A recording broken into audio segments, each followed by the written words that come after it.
Bihar SIR पर supreme court में गुरुवार को अहम सुनवाई हुई। याचिकाकर्ताओं की ओर से वरिष्ठ वकील डॉक्टर अभिषेक मनु सिंघवी, प्रशांत भूषण और वृंदा ग्रोवर समेत कई वकील पेश हुए, जबकि चुनाव आयोग की ओर से सीनियर एडवोकेट राकेश द्विवेदी ने दलीलें रखी।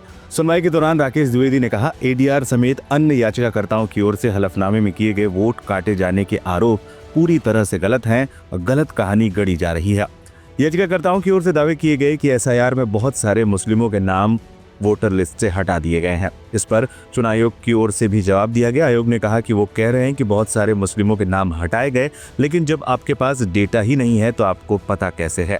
आप डेटा तो दीजिए। अभिषेक मनु सिंघवी ने इस दौरान चुनाव आयोग पर आरोप लगाया कि जिन 3.5 लाख लोगों के नाम वोटर लिस्ट से हटाए गए हैं, उनमें से किसी को भी इस बारे में नोटिस तक नहीं दिया गया। ना तो किसी को हटाए जाने का कोई कारण बताया गया और न ही उन्हें अपनी बात रखने का मौका ही मिला है।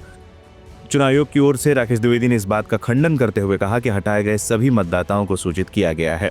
सुप्रीम कोर्ट में एक बार फिर काटे गए नामों की लिस्ट को लेकर बड़ी बहस हुई। न्यायमूर्ति सूर्यकांत ने इस दौरान कहा, इस जोड़ घटाव की पहचान स्पष्ट नहीं है और ये समझना जरूरी है कि जो नाम जोड़े गए हैं वे पुराने हटाए गए मतदाता हैं या नए नाम। हर व्यक्ति का अपील करने का अधिकार है और यदि ये नहीं पता कि किसका नाम क्यों हटाया गया तो कोर्ट कोई समाधान नहीं निकाल सकता।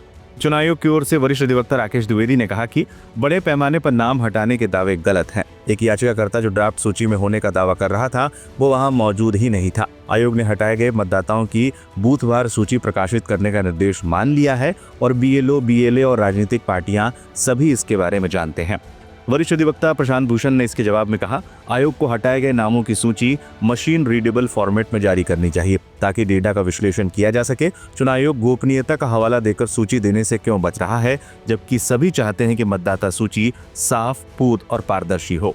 लंबी बहस के बाद सुप्रीम कोर्ट ने गुरुवार को निर्देश दिया कि बिहार की अंतिम मतदाता सूची से हटाए गए सभी व्यक्तियों को मुफ्त कानूनी सहायता उपलब्ध कराई जाएगी ताकि वो अपनी नाम हटाए जाने की अपील दाखिल कर सके।